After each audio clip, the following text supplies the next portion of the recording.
नारद जी महाराज ने आकर के भगवान से कहा कि ठाकुर जी अब आप ब्रज में ही लीला करते रहेंगे कि आगे की द्वारिका लीला, मथुरा लीला ये सब कैसे होंगी? ठाकुर जी बोले, सांची पूछो नारद, तो मैं भूल चुका हूं कि मैं परमात्मा हूं, मैं भूल चुका हूं कि त्रिलोकी स्वामी हूं। आप सब देवता मंत्रणा करके कुछ ऐसा व्यवस्था करो ना कि कोई और संभाल ले वैकुंठ को, कोई और कर ले आगे की लीला।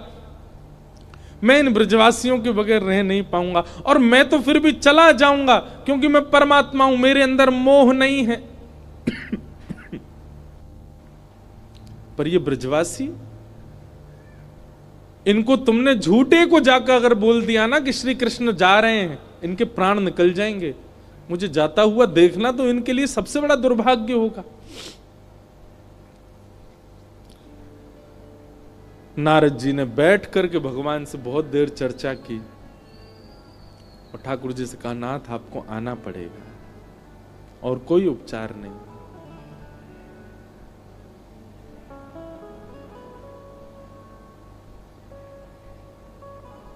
अक्रूर जी महाराज वृंदावन आए और वृंदावन आकर के नंद बाबा यशोदा मैया से कही, कंस ने एक धनुर्यज्ञ किया है और उस धनुर्यज्ञ में आपके दोनों पुत्रों को आमंत्रित किया है। यशोदा मैया बोली, इतने राक्षस भेजे वाने हमारे लाला मारवे के काजे और अब निमंत्रण भेज रहे हो? बोले नहीं नहीं, आपको शायद कोई गलत सूचना मिली, वो राक्षस कंस ने नहीं भेजे हैं। कंस तो इन दोनों को सम्मानित करना चाहते हैं। हमने सुना कुछ दिन पहले बहुत जोर की बारिश हुई तो इन्होंने गिरिराज्य उठा लिए थे, सब आप सबकी रक्षा की। तब से महाराज कंस के नित्य मन में चलता है कि कृष्ण बलराम दोनों आवे और उनको मैं सम्मानित करूं। सम्मान देने वाला कभी राक्षस भेज सकता है?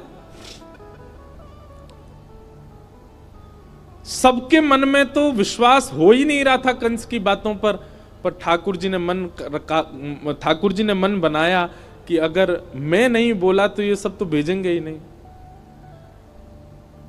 ठाकुर जी अपना रूप बदल के, रंग बदल के और थोड़ा भाव बदल करके सब ब्रजवासियों के बीच में आके बोले, ठीक है भैया, तुम सबरे ब्रजवासी बड़े मतलबी हो।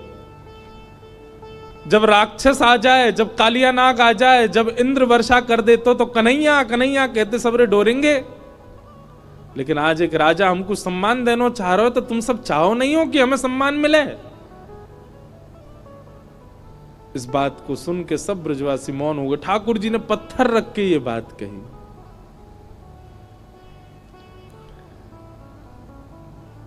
अक्रूर जी महाराज ले जाने के लिए आए हैं श्री ठाकुर जी को।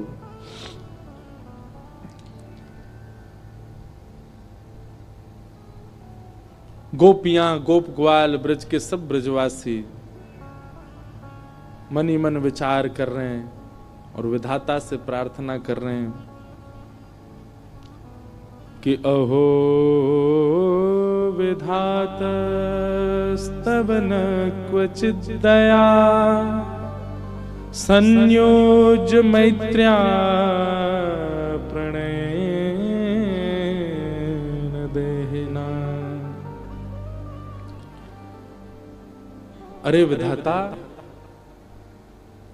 तेरे अंदर दया नाम की चीज नहीं है क्या?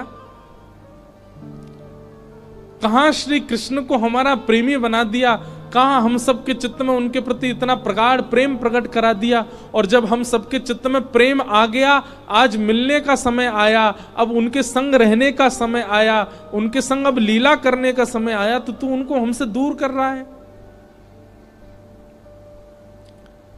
सब ब्रजवासी मौन हो गए, बोल कुछ नहीं रहे, क्योंकि ठाकुर जी ने ऐसी बात कह दी है कि कुछ कहें तो कहीं ठाकुर जी यूं नहीं समझ लें कि ये सब हमारे शुभ चिंतक नहीं है।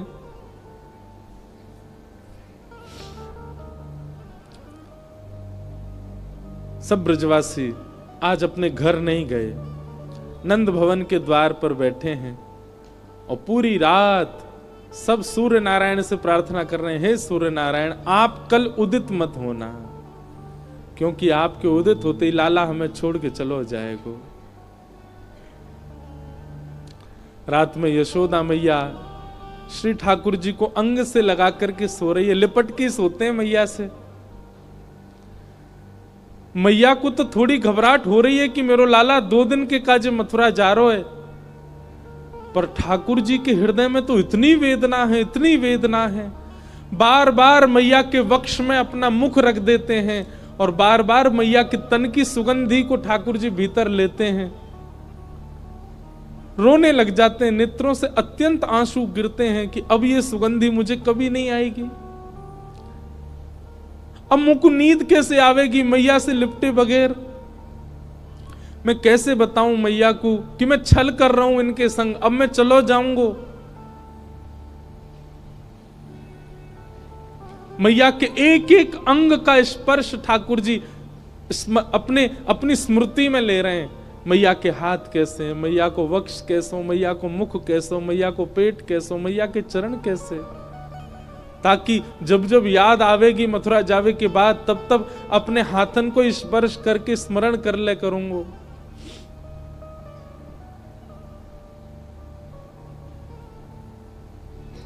मैं एक बात अभी कह रहा था पिछली कथा में, गोपियों का विरह सबने सुना, ब्रजवासियों का विरह सबने सुना, वृंदावन का विरह सबने सुना, हमारी किशोरी जी का विरह भी सबने सुना, पर श्री कृष्ण का विरह किसी ने नहीं सुना। गोपियां वेदना में हैं, ब्रजवासी वेदना में हैं, वृंदावन वेदना में हैं, सब सखियां वेदना में हैं, श्री जी भी वेदना में हैं, पर किसी ने यह विचार क्यों नहीं किया कि कृष्ण भी तो वेदना में है? और मैं व्यास मंच पर बैठ करके कह दूं, संत जनों के सानिध्य में मेरे मुख से निकल रही है ये बात, ब्रजवासी, ब्रज गोपिकाएं, वृंदावन आदि आदि जितने भी विरह हैं, इन सब का विरह एक पडले में रख दो और श्री कृष्ण का ब्रज के प्रति विरह एक पडला में रख दो। कृष्ण का विरह भारी है, पर क्योंकि वे पुरुष हैं इसलिए उनका विरह छुपा हुआ है।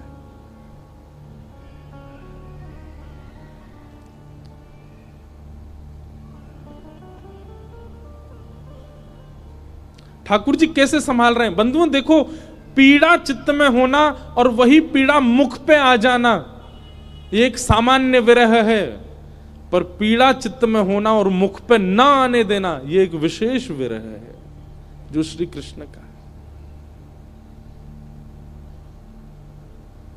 द्वारिका लीला में श्री ठाकुर जी नित्य एक ही करवट से सोते हैं। एक दिन रुक्मणी जी ने कहा कि नाथ आप करवट क्यों नहीं लेते, मैंने बहुत दिनों से देखा है आप एक ही करवट से सोते हो, आप रात में जिस तरफ मुख करके सोते हो सुबह भी वहीं पाते हो, कोई पीड़ा है? आप कभी सीधे नहीं होते, कभी उस तरफ मुख नहीं करते, क्यों? ठाकुर जी कहते हैं रुक्मणी, उस तरफ वृंदावन है, द्वारिका से 1500 किलोमीटर दूर है वृंदावन आज की डेट में, और जिस द्वारिका में ठाकुर जी रहते थे वो तो समुद्र में थी, और 2000 किलोमीटर मान लो। ठाकुर जी उस दिशा में चलते नहीं है, उस दिशा की ओर खड़े नहीं होते ज्यादा देर तक जिस दिशा में वृंदावन है। कितना विरह, कितनी याद आती है ठाकुर जी को वृंदावन की। द्वारिका में उन सब दिशाओं में पर्दे पड़े हैं जिन दिशा में वृंदावन है। ठाकुर जी नहीं जाते, सह लेते हैं। आज सुबह सुबह ठाकुर जी यशोदा मैया ते ही पहले उठ गए और उठ के स्वयं ही स्नान कर लिया। क्यों? क्योंकि अब मैया के ज्यादा स्नेह को मैं आस्वादन करूंगा तो मैं जा नहीं पाऊंगा। मैया उठी, आज आश्चर्यचकित है गई, बोले लाला तू नहा लियो? ठाकुर जी बोले हाँ मैया। तने अपने आप श्रृंगार कियो? अपनो श्रृंगार नहीं किया ठाकुर जी ने, केवल एक तिलक धारण किया है, एक माला पहनी है बस, और आज ज्यादा विशिष्ट श्रृंगार में नहीं है। बोले मैया मैं जल्दी जल्दी मथुरा जाऊंगा तो फिर जल्दी जल्दी आऊंगा ना, या हमारे मोह लगी, तू तो सो रही है तो सोंदा हूं, मैं जल्दी नहा लियो मैया।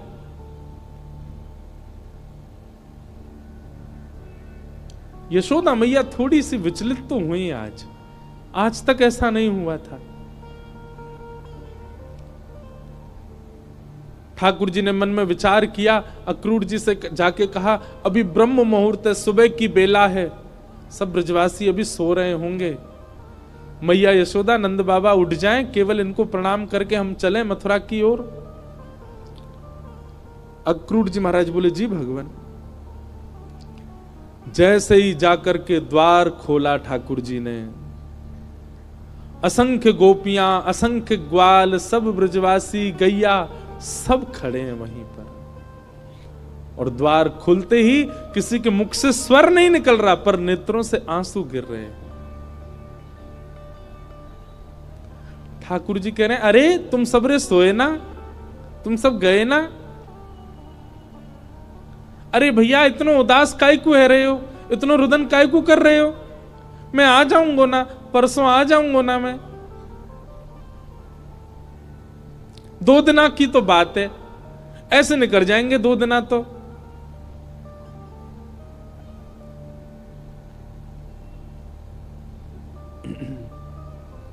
देखे बिन कान्हा जब मन नाही माना, इन आंखों से आज हमने ब्रह्म पहचाना। कृष्ण चरण कमलों में मन को लगाना, इन गोपियों का ताना ये उल्हाना दर्शन का बहाना है। गोपियां बहाने बना बना करके आती हैं। घर में मक्खन धरोए फिर भी जबरदस्ती मक्खन लेवे जामे कि या बहाने कन्हैया दिख जाएगो।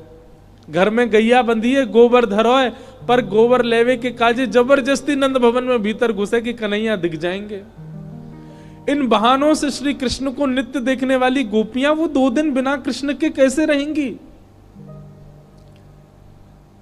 भगवान के सखा मधुमंगल श्री दामा, तन सुखा मन सुखा धन सुखा सुबल तोष, सब एक कोने में बैठे।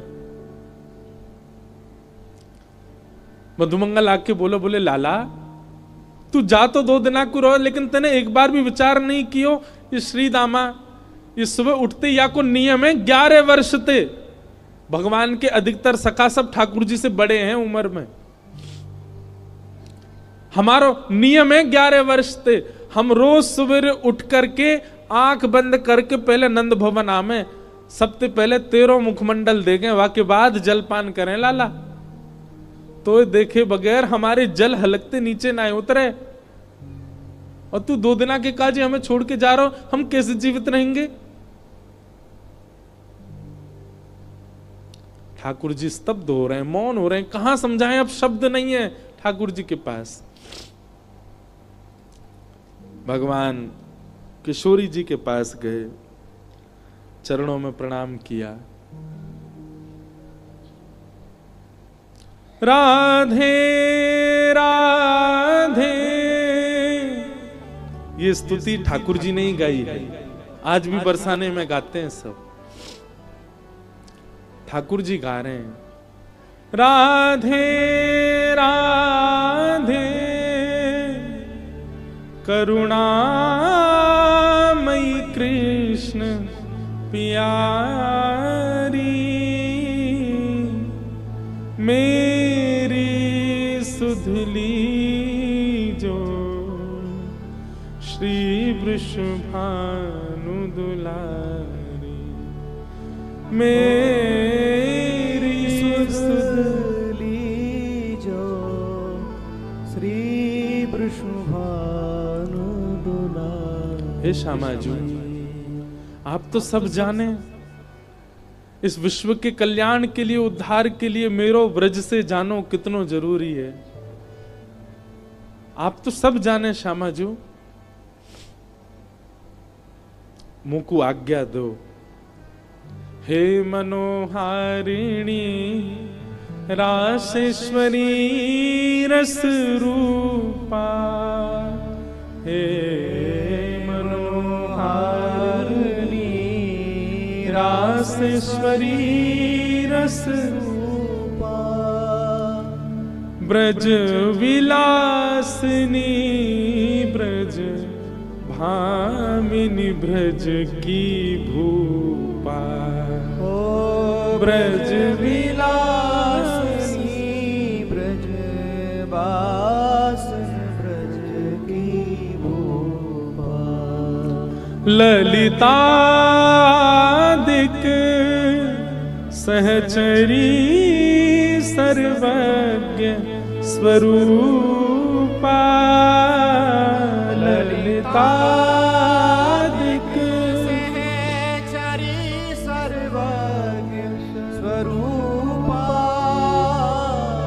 मेरी सुधली जो श्री वृषभानु दुलारी, ओ मेरी सुधली जो श्री वृषभानु दुलारी। हे श्यामाजू, बस आगे की यात्रा में आप मुंह पे दृष्टि रखी हो।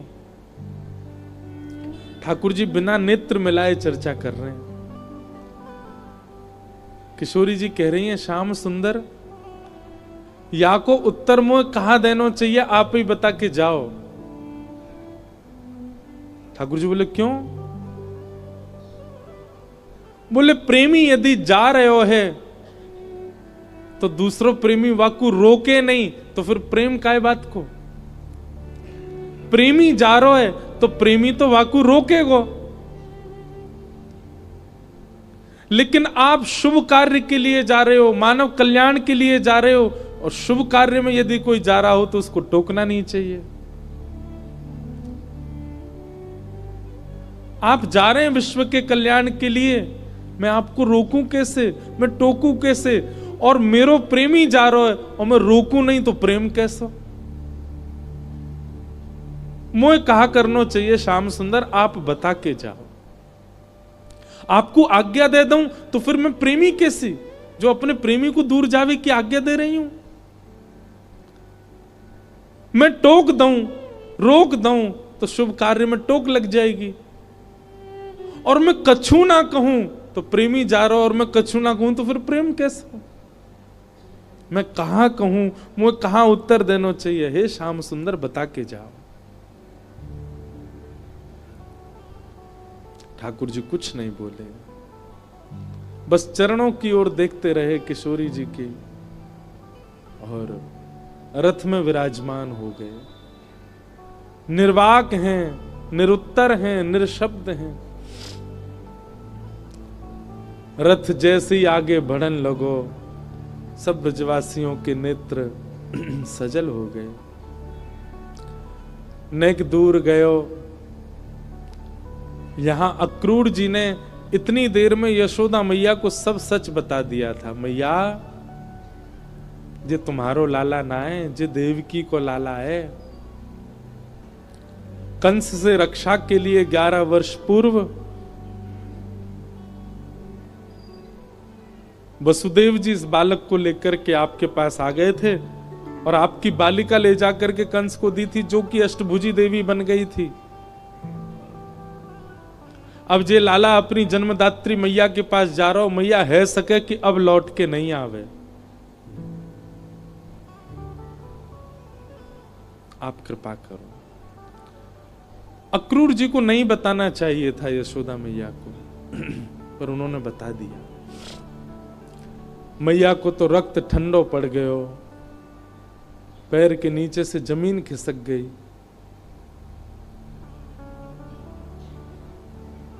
ठाकुर जी रथ में बैठ करके जैसे ही जाने लगे, थोड़ी देर बाद जब रथ के चाबुक की आवाज आई, रथ के पहियान की आवाज आई, तब मैया को होश आयो और निकल के भागी अपने भवन से। कान्हा रुक जा, अरे लाला रुक जा, कन्हैया नेक डट जा। मैया की आवाज सुनकर के श्री ठाकुर जी चलते रथ से कूद पड़े, दौड़ करके आए, मैया के अंग से लिपट गए। मैया तू काय को रो रही है? मैं आ रहा हूं ना, परसों आ जाऊंगा। मैया तू रोवे मत, ऐसे करेगी तो मैं किस जाऊंगा? लाला, मैया सर्वांगीण अंग का स्पर्श करती जा रही है ठाकुर जी के, और कह रही है लाला मोए ज्यों पता ही तू गोपीन ते झूठ बोले, तू गालन ते झूठ बोले, सबन ते झूठ बोल ले, लेकिन आज तू मोते झूठ बोल रहा है। मुझको सब पता चल गई लाला, तू मेरो लाला ना है, तू तो देवकी को लाला है।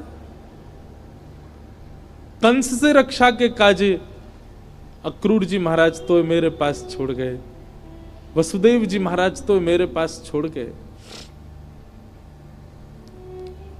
11 वर्ष 56 दिना तक मैंने तेरो पालन पोषण कियो, मक्खन खावे के काजे तो को छड़ी दिखाई, उखल में बांध दियो, कभी तेरे पीछे छड़ी लेकर के भागी, कभी तेरो कान मरोड़ दियो, कभी तेरो हाथ जोड़ते पकड़ लियो लाला, ऐसो कोमल सो मेरो लाला। आज मुझको ग्लानी है रही है, मैंने क्यों कियो ये सब? नाय मैया, तू मेरी मैया है, तू सब कर सके, तो कुछ सबरो अधिकार है, तू अभी मोको मार ले मैया, तो कुछ सब अधिकार है मैया, मैं तेरो ही तो हूं। लाला तेने बहुत प्रेम दियो मोको, तेने बहुत स्नेह दियो मोको, पर मैं इतनी निष्ठुर नहीं हूं कि एक मैया के प्रेमास्पद को हमेशा के लिए अपने पास रख लूंगी। मैं भी तो मां हूं, मैं भी तो समझूं कि बालक के बिछुड़वे को कष्ट कहा हुआ, आज समझ रही हूं।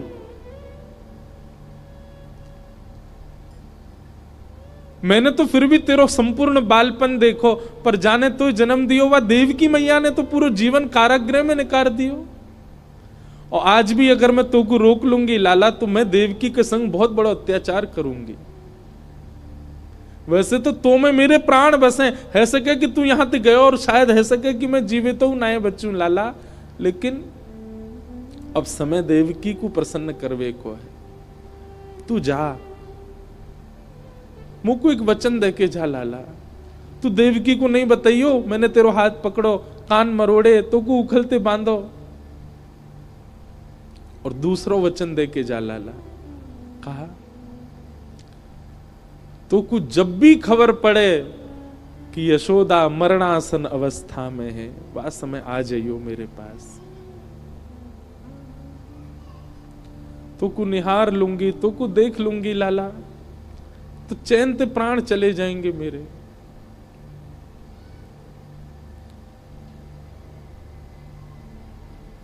ठाकुर जी लिपट गए यशोदा मैया से, सब खड़े रो रहे हैं, अक्रूर जी तक रुदन कर रहे हैं जो ठाकुर जी को लेने आए। ठाकुर जी बोले मैया तू ब्रजवासी ने मत बताइयो ये बात, ये सब प्राण त्याग देंगे अपने, इन्हें तू यहीं रहने दियो कि मैं परसों आ जाऊंगा।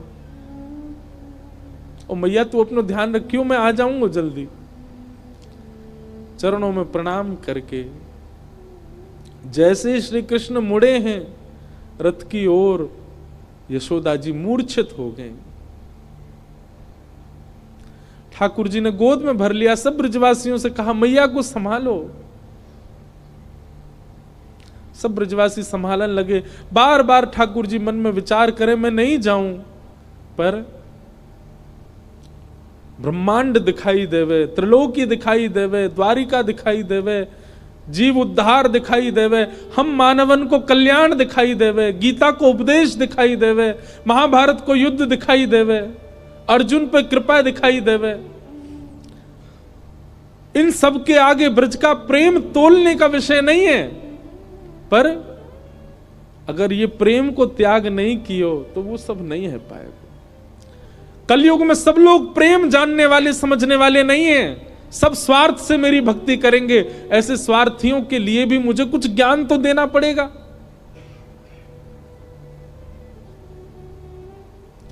बंधु हमारे ब्रज के ब्रजवासी पता है क्या कहते हैं? कन्हैया की हिम्मत नहीं कि ब्रज छोड़ के चले जाएं, तो मानव कल्याण जीव उद्धार की बात जब ब्रजवासियों को पता चली कि कन्हैया के जावेते जीव उद्धार होएगो, तो ब्रजवासी ने अपने अश्रु जल को संकल्प करके पूरे विश्व के कल्याण के लिए श्री कृष्ण रूपी हृदय को दान कर दियो। जैसे दान किया जाए अपनी बहुमूल्य वस्तु को, ऐसी ब्रजवासी ने अपने अश्रु जल को हाथ में लेकर के पूरे विश्व के कल्याण के लिए कि जाओ पूरा विश्व अपना कल्याण कर लो, इनकी वाणी सुन के, इनकी लीला सुन के, इनके वचन सुन करके सब लोग तृप्त है जाओ, वैकुंठ और स्वर्ग के गामी बन जाओ। वैसे तो हमारे प्राण बसे इनमें, पर इनके जावे से यदि सबको कल्याण है जाए तो हम सब इनको भेज नहीं रहे हैं, इनको दान कर रहे हैं आप सबन के उद्धार के लिए। ब्रजवासियों ने दान किया है श्री कृष्ण का विश्व को, नहीं तो कृष्ण हिल नहीं सकते वृंदावन से बिना ब्रजवासियों की इच्छा से।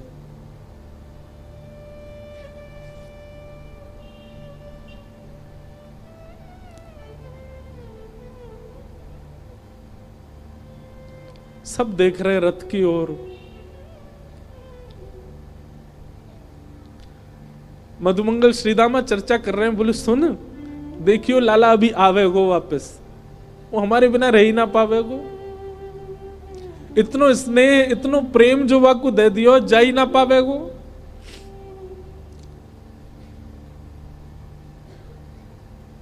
मधुमंगल बोलो श्रीदामा पर ये जा रो है, ये आना रो लौट के।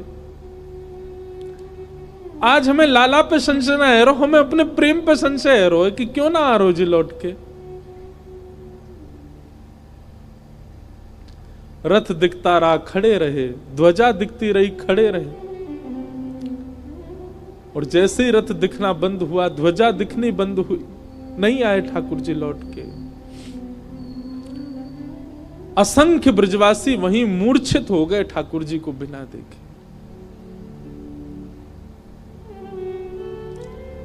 नंद बाबा बोले अरे मधुमंगल श्रीदामा, ए भैया ये कहा कर रहे हो, देख परसों आ जाएगा लाला जी, देख सब मूर्छित है गए, जल्दी जा संभालो। सब ब्रजवासी इनको लगायो, कोई जल लेके आ रहा हो, कोई जल पान करा रहा है, गोपी इनको ले ले करके घर की ओर भाग रहे हैं। ऐसी विरह वेदना सबके चित्त में है रही है। अरे केवल मानवों की बात नहीं है, गौशाला में बंदी 9 लाख से अधिक गैया, वो उनके बछड़ा भी दूध नहीं पी रहे हैं आज, उनकी बछिया भी आज दूध नहीं पी रही है। सब केवल अपने कान उठा के श्री कृष्ण को खोज रहे हैं। बंधुओं एक बात कहूं आपसे, लिख लीजिएगा, बद्रीनाथ आपको मुक्ति दे सकता है, जगन्नाथ आपको महाप्रसाद देंगे, द्वारिका आपको सुख देगा, रामेश्वरम आपको पुण्य देगा, वृंदावन केवल विरह दे सकता है। केवल विरह है वृंदावन के पास, केवल प्रेम है वृंदावन के पास। पुण्य की कामना से वृंदावन मत जाओ, वैकुंठ की प्राप्ति की कामना से वृंदावन मत जाओ। वृंदावन केवल विरह समेटे हुए है अपने अंदर।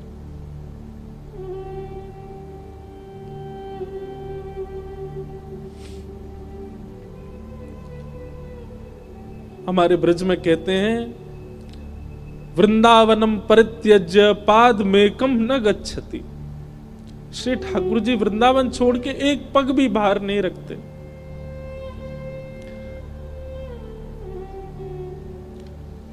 तन गया है ठाकुर जी का द्वारिका मथुरा, आत्मा तो आज भी वृंदावन में ही है, प्राण तो अब भी वृंदावन में ही है श्री ठाकुर जी के।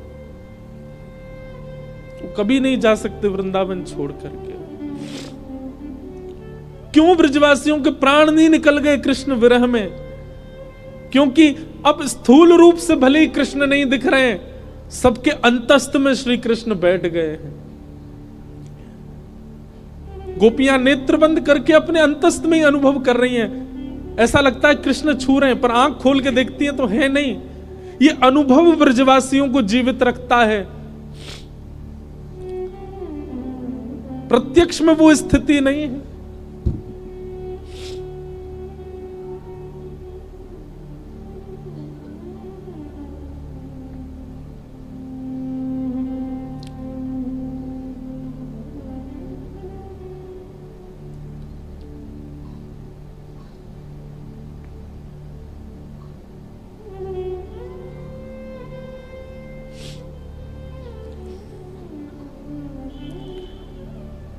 ठाकुर जी मथुरा पहुंचे।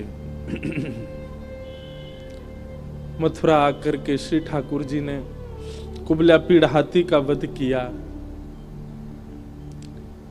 अब ठाकुर जी की लीला में आपको ऐश्वर्य ज्यादा दिखेगा, क्योंकि प्रेमी श्री कृष्ण तो वृंदावन ही रह गए। ऐसा भी कहूं कि ठाकुर जी का स्वभाव वृंदावन में रह गया, अब प्रभाव आगे आ रहा है। वो चंचलता, वो मधुरता, वो प्रियता, अब सब ठाकुर जी ने उसको गौड़ कर लिया। अब ठाकुर जी परब्रह्म की भांति लीला कर रहे हैं, मानो अपने परब्रह्मत्व पर ही ठाकुर जी को क्रोध आ रहा है कि मैं क्यों हूं जिसके कारण मुझे ब्रज छोड़ना पड़ा। कुबल्या पीड़ हाथी का वध कर दिया, जितने मल्ल थे कंस के कंस के रणभूमि में सबको मार दिया ठाकुर जी ने। और 50 सिड्डी ऊपर बैठे हुए कंस को देखा, एक छलांग मार करके ठाकुर जी उसके पास पहुंच गए, दोनों भुजाओं में कंस को उठा करके पृथ्वी पर पटक दिया, गिरते ही कंस के प्राण निकल गए। भगवान तुरंत कारागृह की ओर दौड़े। बंधु एक बात कहूं, ठाकुर जी का एक खेल है, विरह और संयोग, संयोग और वियोग। जिस किसी को भी संयोग का अनुभव हो रहा है, तैयार रहना, वियोग आएगा जीवन में, क्योंकि ये खेल है श्री कृष्ण का। वो ऐसे ही करते हैं, जिसको संयोग देते हैं उसको वियोग देते ही हैं। और जो कोई भी रुदन कर रहा है, जिसके भी चित्त में वियोग, जिसके भी जीवन में वियोग है, परेशान मत होना, एक दिन संयोग होगा। 11 वर्ष 56 दिन पहले छोटी से एक दिना के ठाकुर जी मैया को छोड़ के चले गए, उनको वियोग दे दिया। कहां तो इतना बड़ा संयोग दिया कि उनके गर्भ से प्रकट हुए, और गर्भ से प्रकट होते इतना बड़ा वियोग दे दिया कि मैया रोती विलखती छोड़ गए। 11 वर्ष 56 दिन तक मैं किसका पक्ष लूं, यशोदा जी का या देवकी का? देवकी मैया रोज कारागृह में खिड़की पे खड़ी हो जाती है, ऊपर साधन नहीं है तो जबरदस्ती घड़े पे घड़ा रख के या कोई ऐसी व्यवस्था करके खिड़की के ऊपर खड़ी हो जाती है, और वहां से वृंदावन से आने वाले लोगों को बुलाती है। बोले सुनो, कहां ते आ रहे हो? बोले हम तो वृंदावन ते आ रहे हैं। अच्छा, तुमने वृंदावन में कुछ देखो? अरे बड़ी सुंदर लता गुल्म, यमुना जी, ऐसी रेणु, ऐसी गैया, ऐसे गोप ग्वाल। देवकी मैया बोले सबसे सुंदर कहा है वृंदावन में? मैया सबसे सुंदर तो यशोदा को लाला है। अरे मैया कैसो चले, कैसी बात बनावे, कैसे नैन मटकावे, वाक्य अंदर तो ऐसी सुगंधी आवे। अरे हम तो सांची पूछो, हम तो भैया देखवे जामे। द्वार वहीं खिड़की पे खड़ी खड़ी देवकी रुदन करती है, मैं कब देखूंगी अपने लाला को? काश इन्होंने यशोदा की लाला की जगह एक बार कह दिया हो तो देवकी को लाला। उनका विरह कम नहीं है। 11 वर्ष 56 दिन कहां ब्रजमंडल में इतना आनंद, इतना सुख, इतने उत्साह। कई लोग मुझे बोलते हैं ठाकुर जी क्यों, कितना बुरा किया ठाकुर जी ने ब्रजवासियों के साथ। ठाकुर जी को देवकी का विरह दिखाई दे रहा है। जहां लाखों नर नारी आनंद कर रहे थे, वहीं एक कारागृह में बैठकर के सिसक सिसक के रो रही है देवकी। पता चला जब देवकी को कि मेरे लाला ने गिरिराज जी उठाए हैं, 7 दिन तक अन्न जल नहीं पाया, केवल जल पी करके व्रत कर रही है कि मेरे लाला स्वस्थ रहे, मेरे लाला को कोई पीड़ा नहीं हो। जैसी पता चलती कोई राक्षस वृंदावन चलो गयो है, देवी की मैया उसी समय तप में बैठ जाती। हे विधाता, आप जैसे कहेंगे वैसे जीवन जीऊंगी, पूरी युवावस्था मैंने जेल में निकाल दी, बस मेरे लाला को स्वस्थ रखी हूं, प्रसन्न रखी। आज 11 वर्ष 56 दिन बाद उस कारागृह में चंदन की सुगंधी आ रही है। उस कारागृह की ओर एक प्रकाश आ रहा है। जैसे देवकी मैया ने कारागृह के द्वार से झांक करके देखा, श्याम वर्ण है, मधुर कटाक्ष नेत्र हैं, अद्भुत अधरामृत है, घुंघराले केश हैं, सुंदर पटका डाले हैं श्री ठाकुर जी, त्रिभंग लली श्याम सुंदर टेढ़ी सी चाल चलते भय आ रहे हैं मैया की ओर। जैसे ही मैया ने देखा, देखते ही मैया तो न्योछावर हो गई लाला पे। मेरो कन्हैया आ गयो, मेरो लाला आ गयो। जेल के भीतर ही नृत्य करने लगी। ठाकुर जी दौड़े मैया के पास, ताला खोल के भीतर प्रवेश किया। मैया ने अपने अंक में भर लिया। 2 बार मूर्छित हो गई देवकी, ठाकुर जी को अंक में भर के। ठाकुर जी ने बहुत स्नेह किया। मैया ने लाला को हाथ पकड़ लिया और पकड़ करके बोली, लाला अब तू नहीं जाएगो मुझे छोड़ के, कहीं नहीं जाएगो, कभी नहीं जाएगो, वचन दे मुझको, नहीं तो प्राण त्याग दूंगी। ठाकुर जी के चित्त में यशोदा का भी स्मरण होता है। देवकी मैया, मैया मैं तो वचन दे रहा हूं, अब नहीं जाऊंगा, अब तेरे पास आ गया, तेरे पास ही रहूंगा मैं। श्री कृष्ण का विरह कौन सुनाता है? श्री कृष्ण का विरह कौन गाता है? उनकी वेदना कौन समझ पाता है?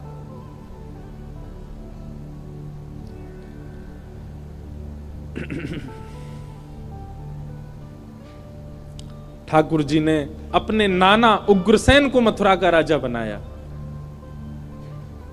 और माता पिता से आज्ञा मान करके बोले, पिताजी अब मैं अध्ययन की इच्छा है मेरे चित्त में, आपकी आज्ञा हो तो मैं पढ़ने जाऊं। वसुदेव देवकी की आज्ञा से श्री ठाकुर जी सांदीपनी गुरुकुल अवंतिका उज्जैन पढ़ने के लिए गए और वहां सांदीपनी उपाध्याय के यहां श्री ठाकुर जी ने संपूर्ण शिक्षा ग्रहण की। वहीं ठाकुर जी को सुदामा नाम के मित्र मिले। लौट करके भगवान आए, उद्धव जी महाराज को